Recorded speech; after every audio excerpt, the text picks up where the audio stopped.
এখানে একটু চাপ দিয়ে নিও। হ্যাঁ বলেন। أعوذ بالله من الشيطان الرجيم بسم الله الرحمن الرحيم এই দাঁড়ায়েন না ما كان محمد أبا أحد من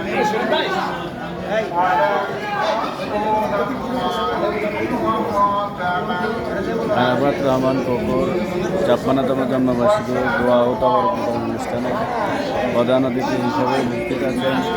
ঢাকা ১৮ সনের মাটি ও মানুষের জনতা জনাব মোস্তফা জামান হাজি মোহাম্মদ মোস্তফা জামান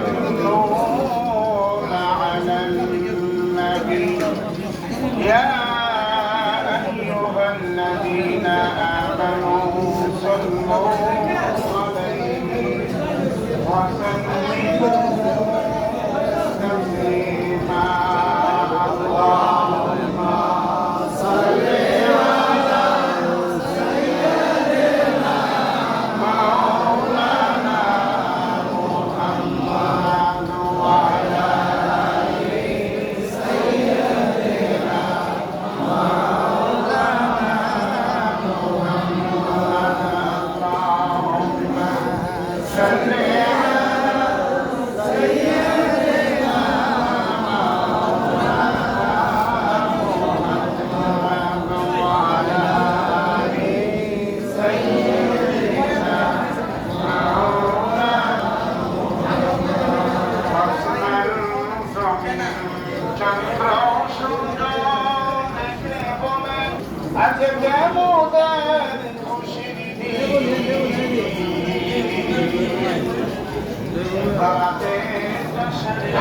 আরাফাত রহমান কপুর ৫৬তম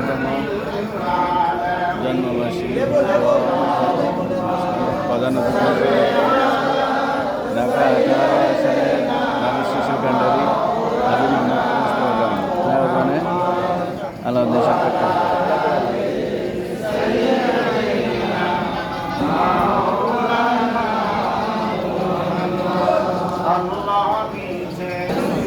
উপস্থিতি আরাফাত রহমান কপুর ৫৬তম জন্মবার্ষিকী উপলক্ষে আজকে দোয়া ও মিলাদ মাহফিলে উপস্থিত আছেন আমাদের আজকের দোয়া ও মিলাদ মাহফিলের সম্মানিত প্রধান অতিথি জনাব হাজি মোস্তফা জামান ভাই উপস্থিত আছেন। আজকে অনুষ্ঠানের আয়োজক ঢাকা মহানগর উত্তর বিএনপির সাবেক সফল আহ্বায়ক সদস্য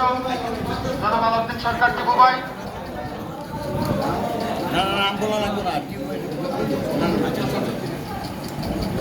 উপস্থিতি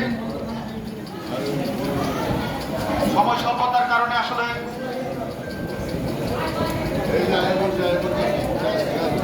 সবার নাম বলা সম্ভব হচ্ছে না। এ পর্যায়ে সংক্ষিপ্ত বক্তব্য রাখবেন আজকের অনুষ্ঠানের আয়োজক ঢাকা মহানগর উত্তর বিএনপির সাবেক সফল আহ্বায়ক সদস্য, ঢাকা মহানগর উত্তর বিএনপির সাবেক সফল সহ সাধারণ সম্পাদক, বিমানবন্দর থানা বিএনপির প্রতিষ্ঠাকালীন সাধারণ সম্পাদক, ৪৯ নং ওয়ার্ড বিএনপি ৪৯ নং ওয়ার্ডের নেতা, জননন্দিত জননেতা জনাব আলাউদ্দিন সরকার টিপু ভাই, জননন্দিত জননেতা জনাব আলাউদ্দিন সরকার টিপু ভাইকে তার গুরুত্বপূর্ণ